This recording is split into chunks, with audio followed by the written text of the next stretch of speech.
আচ্ছা, প্রতিদিন প্রতিদিন রান্না কেন করতে হয়? মেয়েদের শুধু একটাই কাজ, আজকে কি রান্না করব, কি দিয়ে কি রান্না করব, রাতে কি রান্না করব, সকালে কি রান্না করব, এইসব টেনশন খালি মাথায় ঘুরতে থাকে। আর যাদের আমার মতো ছোট বাচ্চা আছে তাদের তো আর নাই বলি। যারা আমার মতো সিঙ্গেল মাদার আছে তারাই বুঝবে আমার কষ্টটা।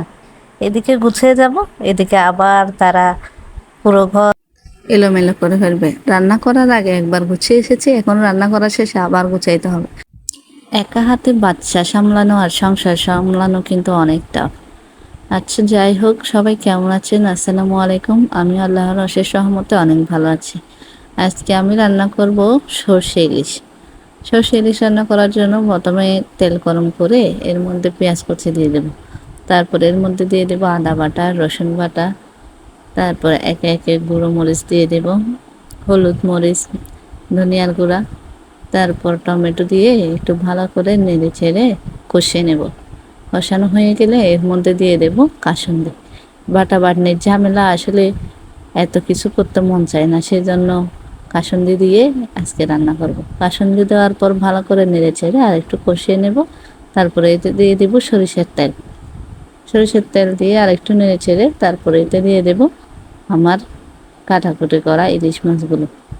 ইলিশ মাছ দেওয়ার পর এর মধ্যে দিয়ে দেব লবণ।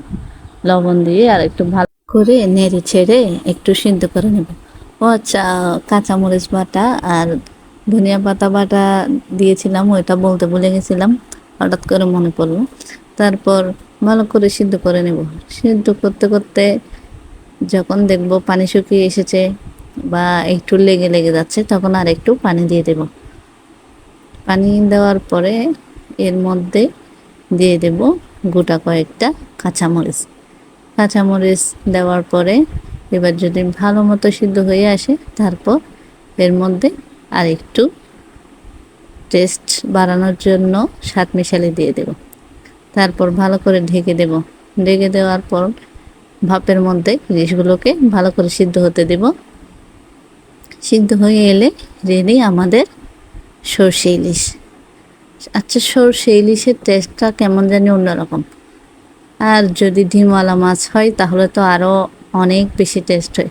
আসলে এগুলো ডিমওয়ালা ছিল না, এগুলা এই ভাবির বাপের বাড়ি থেকে আনা হয়েছিল, গিফট হিসেবে পাওয়া বলতে গেলে। তো আসলে টেস্ট করে দেখবেন এভাবে রান্না করে, কিন্তু অনেক স্বাদ হয়েছে।